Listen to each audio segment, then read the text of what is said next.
دو شیان په دغه میاس کې الله رب العزت پیغمبر ذکر کړي. نبی علیہ الصلوۃ والسلام په ټول ذخیره دي احادیثو کې او د صحابه په تاریخ کې چې په دغه محرم په میاس کې اعمال راغلي دي. دو قسم اعمال دي چې مسلمانانو به کول. یو په دغه میاس کې روزه نیول دي چې په دغه میاس کې به مسلمانانو روزي نیولې، او نبی علیہ الصلوۃ والسلام فرمایلی دي چې په دغه میاس د لسم کې تاسو روزي نیسئ. صحابه فرمایي نبی علیہ الصلوۃ والسلام کله چې ولاړ مدینه منورې ته، یهودو په مدینه منوره کې په لسم محرم باندې روزه نیوه.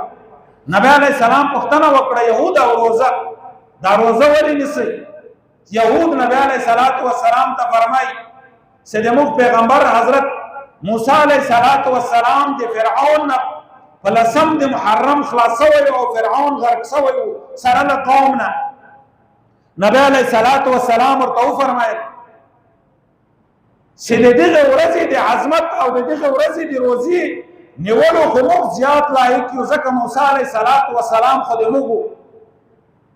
بیا نبی علیہ الصلوۃ والسلام ته صحابه وفرمایل یا رسول الله په دغه ورځ باندې خو یهود روزه نیسي، دا خو مشابهت د یهودو سره راغی.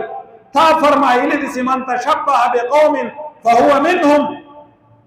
کوم انسان د کوم قوم مشابهت اختیار کړ، د چا غوندې ځان جوړ کړ، د چا غوندې عمل وکړ، هغه به د قیامت په ورځ په یوه ډله کې راپورته کیږي.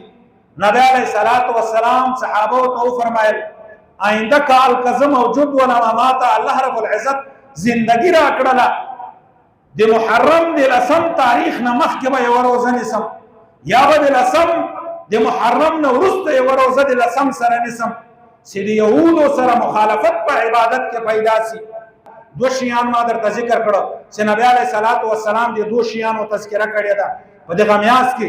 یو روزه نیول په نم او لسم یا لسم او یو لسم د محرم باندې روزه نیول.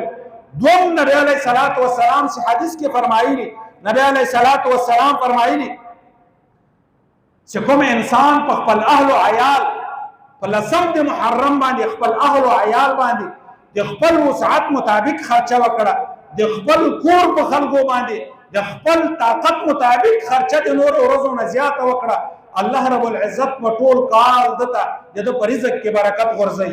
دغه دوه اعمال د صحابهونه او د نبی علیہ الصلوۃ والسلام نه دغه دوه اعمالو اثبات راغلی ده. لیکن نن مسلمانان هر یو مسلمان د خپل عمل